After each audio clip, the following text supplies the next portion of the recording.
محبوب العلماء، منبع علم و حکمت، تاجدار فصاحت و بلاغت، شیر سنیت، عزیز القدر برادر عزیز حضرت علامہ مولانا مفتی ساجد الرحمن صاحب قبلہ، حضرت علامہ مولانا شاہ جہاں اشرف صاحب قبلہ، حضرت علامہ مولانا منیب الرحمن، علامہ مولانا ثناء اللہ خان صاحب مصباحی، دیگر ارباب منبر، حاضرین سامعین سامعات، السلام علیکم ورحمۃ اللہ وبرکاتہ۔ الحمدللہ الحمدللہ الذی ہدانا سواء الطریق وجعل لنا التوفیق خیر رفیق، والصلاة والسلام علی من ارسلہ ہدی هو بالاہتداء یلیق، اما بعد فاعوذ باللہ من الشیطان الرجیم، بسم اللہ الرحمن الرحیم، واتبع سبیل من اناب الی، صدق اللہ العظیم۔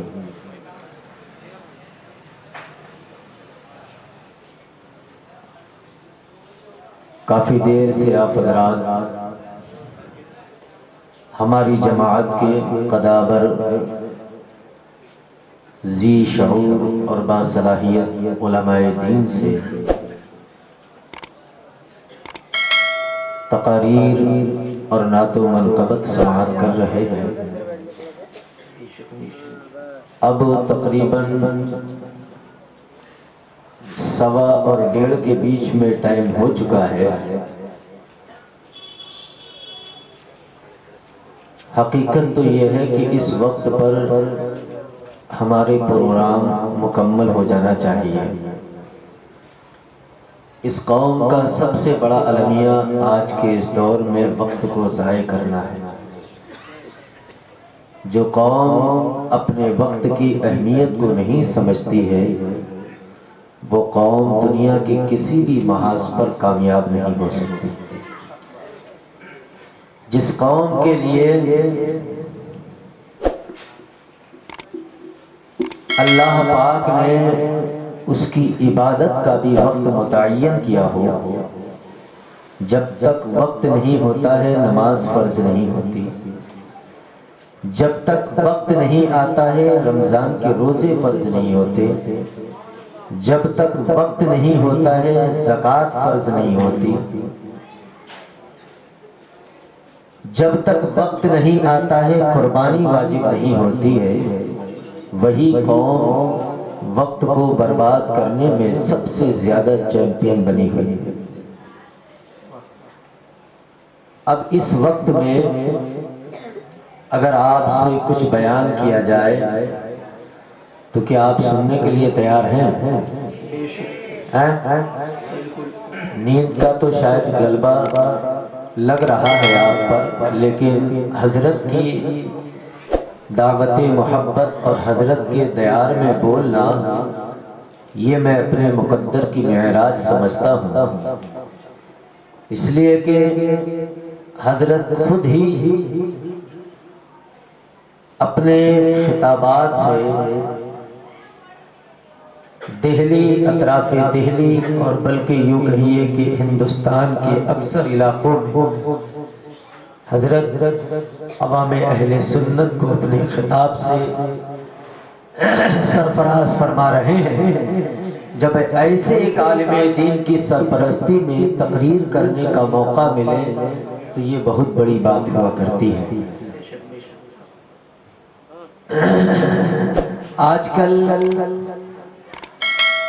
ایسے عالم دین ملنا، ایسے بے باک، ایسے نڈر، باصلاحیت، قرآن اور حدیث کی روشنی میں چاہے عوام ہو یا خواص ہو، ان کو اپنی گفتگو سے متاثر کرنے والی شخصیات ہمارے ملک ہندوستان کے اندر بہت کم نظر آتی ہے۔ آپ یوں نہ سمجھے کہ یہ بھی مولانا ہے اور یہ بھی مولانا ہے جن کے قصیدے پڑھ رہے ہیں، نہیں نہیں میرے دوستو، تحدیث نعمت کے طور پر کبھی کبھی جو ہے اس چیز کا اظہار بھی کرنا چاہیے تاکہ زمانے کو پتہ چلے کہ یہ ہے کیا چیز۔ جیسا کہ آپ کو پتہ ہے حضرت یوسف علیہ السلام نے عزیز مصر سے کہا تھا، اس نے کہا کہ آخر کار میں اپنے خزانوں کا مالک کسے بناؤں گا؟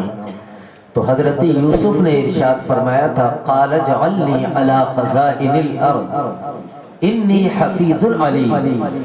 آپ نے ارشاد فرمایا تھا کہ تو اپنی زمین کے جتنے بھی خزانے ہیں ان پر مجھے مامور کر دے، اس لیے کہ ان کی روئے زمین پر اس وقت اگر سب سے صحیح کوئی حفاظت کر سکتا ہے تو یہ یوسف علیہ السلام ہی ہے۔ سبحان اللہ۔ انہوں نے اپنی اس خوبی کا اظہار کیا کہ میں ہی تیرے خزانوں کی حفاظت کر سکتا ہوں۔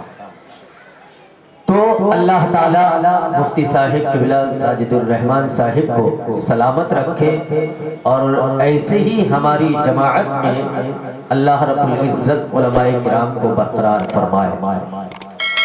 ایک مرتبہ درود پاک پڑھ لیں، اللہم صلی علی سیدنا و نبینا و مولانا محمد مبارک وسلم صلاۃ و سلام علیک یا رسول اللہ صلی اللہ علیہ وسلم۔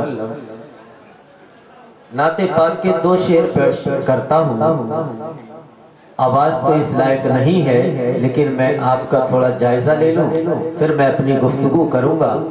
گفتگو تھوڑی پیچیدہ ہو سکتی ہے لیکن اگر آپ سنیں گے تو حضرت کی موجودگی میں انشاءاللہ آپ کو کچھ فائدہ حاصل ہوگا۔ کہ بشکل مسلح بشکل مسلح ہے کرداس پھیلا، قلم آج اس پر جھکا جا رہا ہے۔ سبحان اللہ۔ بشکل مسلح ہے کرداس پھیلا، قلم آج اس پر جھکا جا رہا ہے کہ بشکل مسلح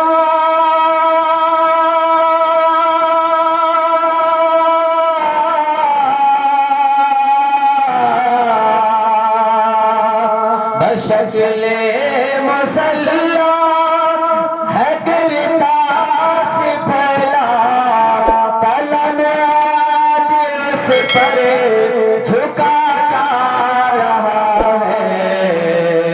ارے ثنائے حبیب خدا ہو رہی ہے، ثنائے حبیب خدا ہو رہی ہے کہ دل سوئے غار ہرا جا رہا ہے۔ زندہ باد زندہ باد، سبحان اللہ سبحان اللہ۔ ثنائے حبیب خدا ہو رہی ہے کہ دل سوئے غار ہرا جا رہا ہے۔ اور ایک شعر سماعت فرمائیں شاد کہ وہ خاتون جلا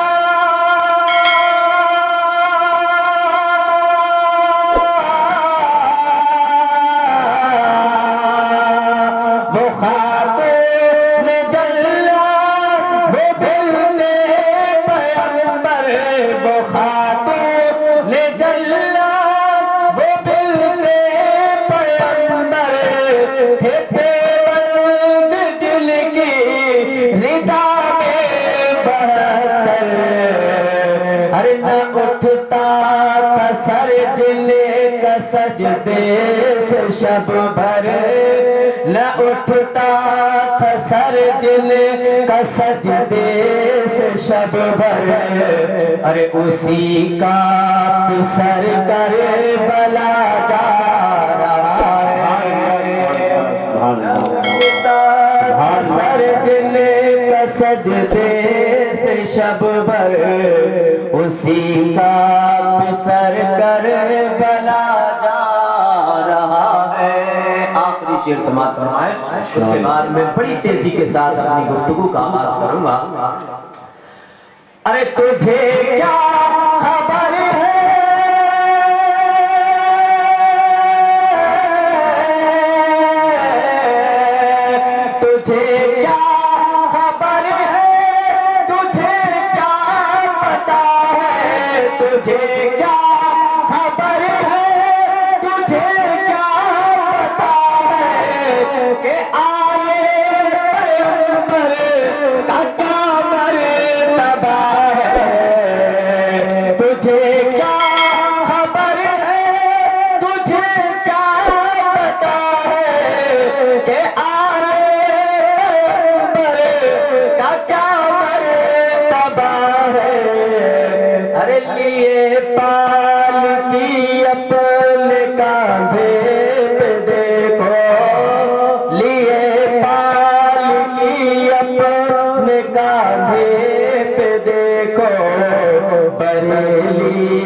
احمد رضا جا رہا ہے، لیے پال کی اپنے کاندھے پہ دیکھو، بریلی کا احمد رضا جا رہا ہے۔ نعرہ تکبیر، نعرہ رسالت، جشن غوث الورا، مسلک اعلی حضرت علامہ تنظیر صاحب قبلہ، نعرہ تکبیر، نعرہ رسالت، زندہ باد زندہ باد، سبحان اللہ۔ بڑی تیزی کے ساتھ ایک مرتبہ آپ حضرات ذرا بلند آواز سے مجھے درود پاک سنا دیں۔ اللہم صلی علی سیدنا و نبینا و مولانا محمد وبارک وسلم، صلاۃ و سلام علیک یا رسول اللہ صلی اللہ علیہ وسلم۔ محترم حضرات، آج کی یہ محفل بنام جشن غوث الورا، سب سے پہلے تو یوں سمجھ لیں کہ یہ محفل جو ہوتی ہے ہماری، یہ بزرگوں نے کس لیے ان کا انعقاد کیا اور کیوں اس طرح کی محفلوں کو ایجاد کیا گیا، اس کے اندر حکمت اور مصلحت یہ ہے کہ بزرگان دین فرماتے ہیں کہ یہ محفل اس لیے کرائی جاتی ہے کہ ہمارے بہت سارے معاشرے کے اندر ایسے لوگ ہیں کہ جن کی عمر 60 سال 70 سال 80 سال ہو گئی ہے، اب وہ باضابطہ طور پر مفتی صاحب کی بارگاہ میں جا کر کے پڑھ نہیں سکتے، انہیں اپنے کام کاج بھی کرنا ہے، اپنی ضرورتوں کو بھی پورا کرنا ہے، بچوں کی بھی دیکھ بھال کرنی ہے۔ تو ایسی صورت میں ہمارے بزرگوں نے ایک ایسا طریقہ نکالا کہ یہ محفلوں کو ایجاد کیا جائے تاکہ لوگ اکٹھا ہو کر کے وہاں پر جمع ہوں اور جس نسبت سے اس پروگرام کو سجایا جائے اسی کے تعلق سے ان کی معلومات میں اضافہ کیا جائے، اس لیے کہ جو 60 سال 70 سال 50 سال کا انسان مدرسے میں بیٹھ کر کے باضابطہ طور پر عالم دین کے پاس نہیں جا کر کے پڑھ سکا ہے، وہ اب اس طرح کی محفل میں بیٹھے تو کچھ نہ کچھ یہاں سے سیکھ کر کے چلا جائے۔ لیکن آج دیکھنے میں یہ آتا ہے وہ ہماری محفلیں جو ہے اکثر و بیشتر صرف اور صرف لذت کی نظر ہوتی جا رہی ہیں، انسان کو صرف سرور ملے، اس کے قلب کو، اس کے کانوں کو سرور ملے، اور وہ یہ سمجھتا ہے کہ جتنا اچھلیں گے، جتنا کودیں گے، جتنا ہم آواز کو بلند کریں گے اتنا ہی ہمیں مزہ آئے گا۔ لیکن صبح کو جب اسی انسان سے پوچھا جاتا ہے کہ آپ نے کیا سنا محفل کے اندر، تو آپ کو کیا پتا چلے گا، اس لیے کہ آپ کی آنکھوں میں نیند ہے، آپ گھٹنا پکڑ کر کے بیٹھے ہوئے ہیں، آپ کو پتا نہیں ہے کہ مولانا صاحب نے کیا بیان کیا ہے۔ تو آپ اس محفل میں آئے ہیں تو آپ کا مقصد یہ ہونا چاہیے کہ میں یہاں سے کچھ نہ کچھ لے کر کے جاؤں گا، اس لیے کہ اگر آپ کچھ لے کر کے گئے تو گویا کہ آپ نے اللہ کے رسول کی وراثت سے حصہ حاصل کر لیا ہے۔ میرے پیغمبر ارشاد فرماتے ہیں العلم میراثی و میراث الانبیاء قبلی، آقا ارشاد فرماتے ہیں علم میری میراث ہے اور مجھ سے پہلے انبیاء کرام کی بھی میراث علم ہی ہوا کرتی ہے۔ تو اگر آپ یہ چاہتے ہیں کہ ہمیں اپنے نبی کی وراثت سے کچھ حصہ مل جائے، آج کے اس دور کے اندر ہر بیٹا یہ چاہتا ہے کہ مجھے اپنے باپ کی وراثت مل جائے، جائے, مجھے اپنے بھائی کی وراثت مل جائے, مجھے اپنے ماں کی وراثت مل جائے, لیکن میرے دوستو کبھی یہ بھی سوچ لیا کرو کہ ہمارا نبی ہے, اس نے کہا ہے کہ میری وراثت کیا ہے, میری وراثت علم دین ہے. آپ کے لیے علم دین کیا معنی رکھتا ہے؟ اگر آپ کو نماز یاد نہیں ہے, ہمارے اسٹیج پہ آئیے, ہمارے علماء کے پاس آئیے, مساجد میں آئیے, مفتی صاحب قبلہ کی بارگاہ میں آئیے, آ کر کے کہیے حضرت میری یہ نماز درست ہے یا نہیں, میرا وضو درست ہے یا نہیں. تو آپ اگر اس طرح سے ایک جستجو پیدا کریں گے اور ان محفل میں بھی جب آئیں گے, آپ کی جستجو یہ رہے گی کہ مجھے معلومات حاصل کرنی ہے کہ آخرکار غوث پاک کون تھے, غوث اعظم کسے کہا جاتا ہے, اولیاء اللہ کسے کہا جاتا ہے, یہ ہوتے کون ہے.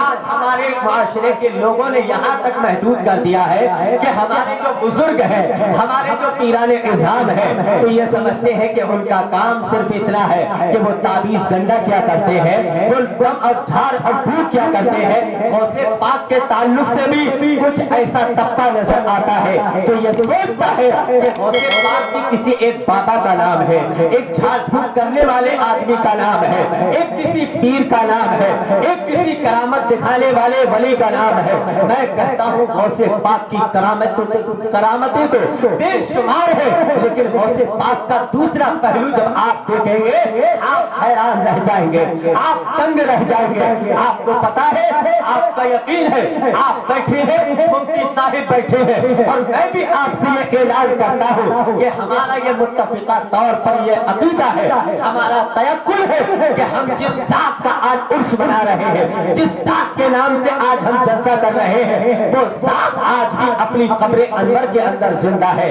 وہ آج بھی ہمیں ملاحظہ کر رہی ہے. ارے لکھنے والوں نے تو اندھیرے میں بیٹھ کر کے لکھ لیا, 5 روپے کا قلم بنایا اور منگا کر کے اپنے کاغذ سے لکھ دیا کہ نبی مر کر مٹی میں مل گئے. معاذ اللہ رب العالمین. آج کا اگر عقیدہ پیش کروں گا تو زمانہ یہ کہے گا کہ آج کا مولوی ہے, کہ آج کا مولوی 800 سال پرانی بات پیش کرتا ہے. اگر 100 سال پرانی بات پیش کروں جسے امام اہل سنت اعلیٰ حضرت فاضل بریلوی کہا جاتا ہے, تو کچھ لوگ میں اس ذات کے بھی مخالف نظر آئیں گے. لیکن آئیے میں آپ کو لے چلتا ہوں اسی ذات کی بارگاہ میں جس کو کہا جاتا ہے غوث سمدانی, محبوب سبحانی, قطب ربانی, شہباز لامکانی, قندیل نورانی. آئیے چلتے ہیں انہی کی بارگاہ میں. انہوں نے ایک کتاب لکھی ہے جس کتاب کا نام ہے کیا, اصول الدین. اس کتاب کا نام ہے. آپ غوث پاک کو صرف ایک پیر مت سمجھ لینا, ایک بابا مت سمجھ لینا.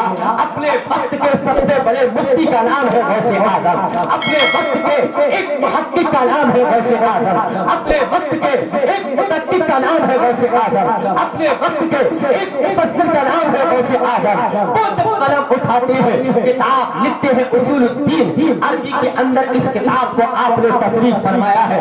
آئیے میں آپ کو غوث اعظم کا عقیدہ بتا دیتا ہوں. آپ مجھے یہ بتائیے کہ آپ عقیدہ وہ رکھتے ہیں جو غوث اعظم کا ہے, وہ عقیدہ رکھتے ہیں, یا آج کے کسی ناقندے مولوی والا عقیدہ رکھتے ہیں؟ آپ کا عقیدہ وہی ہے نا جو غوث اعظم کا عقیدہ ہے. ذرا بول کر کے بتائیے آپ حضرات مجھے, غوث اعظم کا عقیدہ ہے نا آپ کا؟ آپ ہاتھ اٹھا کر کے بولیے کہ الحمدللہ ہمارا وہی عقیدہ ہے جو غوث اعظم کا عقیدہ ہے. اب آپ سنیے کہ غوث اعظم کیا فرماتے ہیں. اصول الدین کتاب کا نام ہے, آپ نوٹ فرمائیے. غوث اعظم کہتے ہیں نؤمن بان المیت یعرف من یزوره اذا اتاه. آپ ارشاد فرماتے ہیں, کہتے ہیں کہ ہم اہل سنت کا یہ عقیدہ ہے, کہتے ہیں ہم اہل ایمان کا یہ عقیدہ ہے. سب کا عقیدہ آپ نے نہیں بتایا ہے, بلکہ کہتے ہیں نؤمن بان المیت یعرف من یزوره اذا اتاه. آپ کہتے ہیں کہ ہم اہل سنت کا یہ عقیدہ ہے. کیا عقیدہ ہے؟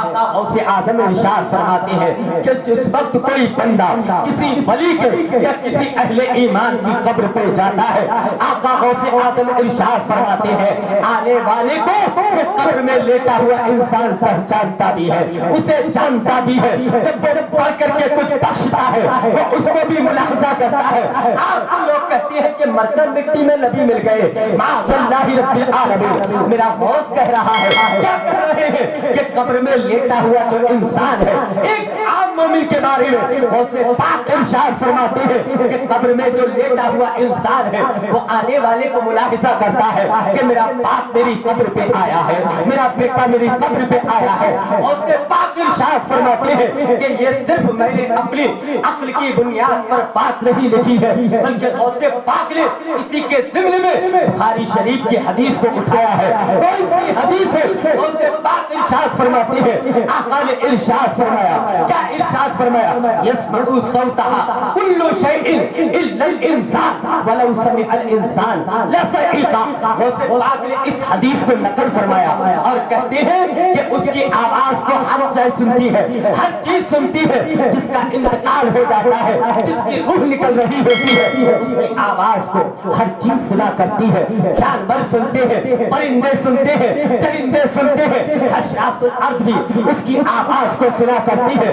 اللہ الصمد۔ غوث پاک نے اس حدیث کا آخری ٹکڑا بیان فرمایا ہے، کہا کہ حضور جب جانور سنتے ہیں مردے کی آواز کو، انسان کیوں نہیں سنتا ہے؟ اگر انسان سن لیتا تو اسے بھی کچھ اپنے آپ کو سدھارنے کا موقع مل جاتا۔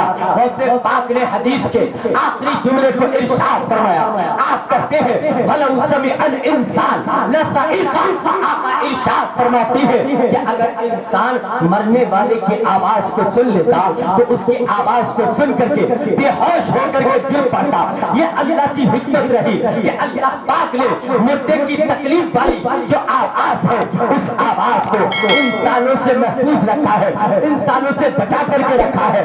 اب یہ بتائیے غوث پاک کا یہ عقیدہ ہے کہ اہل ایمان اگر انتقال کرتا ہے وہ اپنی قبر میں زندہ رہا کرتا ہے، اور اللہ کا ولی جب اپنی قبر میں جاتا ہے اس کے چاہنے والے جب اس کے نام پر میلاد کیا کرتے ہیں، جشن منایا کرتے ہیں، تقریر کیا کرتے ہیں، رب کعبہ کی قسم ہم اہل سنت والجماعت کا یہ عقیدہ ہے کہ آج میرا غوث اعظم بغداد کی سرزمین سے ہماری اس محفل کو ضرور بلا کر۔ سبحان اللہ، سبحان اللہ، نعرہ تکبیر، نعرہ رسالت، جشن غوث الورا، مسلک اعلی حضرت سرکار کی آمد، علامہ تنظیر صاحب قبلہ، نعرہ تکبیر، نعرہ رسالت۔ آگے بڑھتے ہیں، آگے میں آپ کو ایک دلیل اور دے دیتا ہوں۔ کتاب الثقات ہے، ابن حبان ہے، جلد 2 ہے، صفحہ 32 پر کیا لکھتے ہیں کہ احبان بن سیفی، یہ کون ہے؟ یہ حضرت ابو ذر غفاری کے بھانجے ہیں، یہ تابعی ہیں۔ کہتے ہیں کہ جب ان کے وصال کا وقت قریب آیا ہے انہوں نے اپنے مریدین سے کہا کہ جب میرا انتقال ہو جائے تو مجھے سلے ہوئے کپڑوں میں کفن نہ دینا۔ آپ کے مریدوں کی تمنا یہ تھی کہ حضرت کو ہم سلے ہوئے کپڑوں میں کفن دیں گے۔ اللہ سمجھ، جب یہ بات حضرت کے کانوں تک پہنچی ہے حضرت نے اپنے تمام مریدین کو بلایا، بلا کر کے ارشاد فرمایا کہ جب میرا وصال ہو جائے تو مجھے سلی ہوئی قمیص میں کفن نہ دینا، سلے ہوئے کپڑے میں کفن نہ دینا۔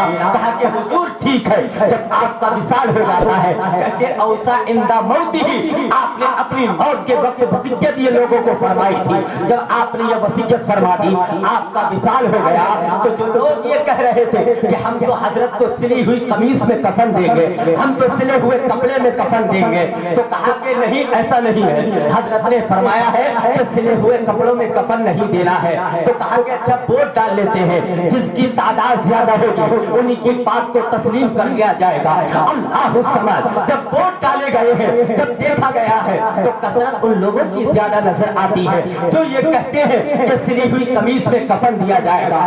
حضرت کی وصیت کو ٹھکرا دیا ہے۔ اب لوگوں نے حضرت کو کفن جب دیا ہے سلی ہوئی قمیص میں دیا ہے۔ آپ نے ارشاد فرمایا تھا اپنے مریدین سے، اپنے معتقدین سے، آپ نے ارشاد فرمایا تھا الا اللہ یکفن فی قمیص، آپ نے ارشاد فرمایا تھا کہ مجھے سلے ہوئے کپڑے میں کفن نہ دینا۔ اب لوگوں کہتے ہیں فکفنا فی قمیص، ہم نے حضرت کو سلے ہوئے کپڑے میں کفن دے دیا۔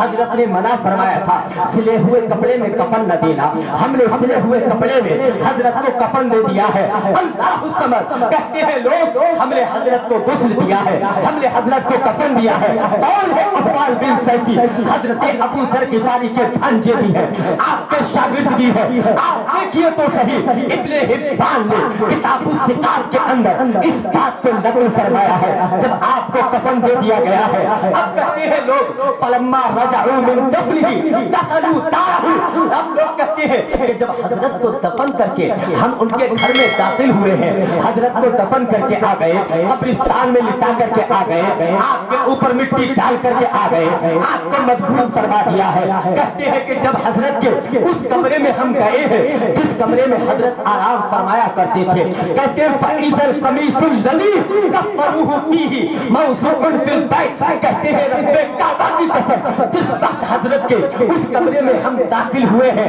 تو وہی قمیص جو ہم نے حضرت کو کفن میں پہنائی تھی وہ قمیص حضرت کی آرام گاہ میں ٹنگی ہی نظر آ رہی تھی یہاں سے پتہ کیا چلا کہ اللہ والے جو ہوتے ہیں اگر ان کی وصیت پر عمل نہیں کیا جاتا ہے رب کعبہ کی قسم ان کو اللہ نے یہ قدرت عطا فرمائی ہے کہ وہ اپنی قبر سے اٹھ کر کے اپنے بدن پر جو کپڑے ہوتے ہیں وہ کپڑے بھی اپنی آرام گاہ تک پہنچا اللہ سبحان اللہ آج کیسے کہہ دیا کہ جو مر گیا تو اس کا قصہ ختم نہیں میرے دوستو ختم نہیں ہوتا ہے لوگوں نے تو ہمارے نبی کو مردہ کہہ دیا معاذ اللہ اگر مردہ ہوتا تو میرے آقا نے ابو داؤد کی حدیث پاک ہے آقا ارشاد فرماتے ہیں مل میت فی القبر الا کالغریق المتغمس ينتظر الدعوة تلحقه من ابیہ او امیہ او صدیق او اخوان آقا ارشاد فرماتے ہیں کہ جب بندے کا انتقال ہو جاتا ہے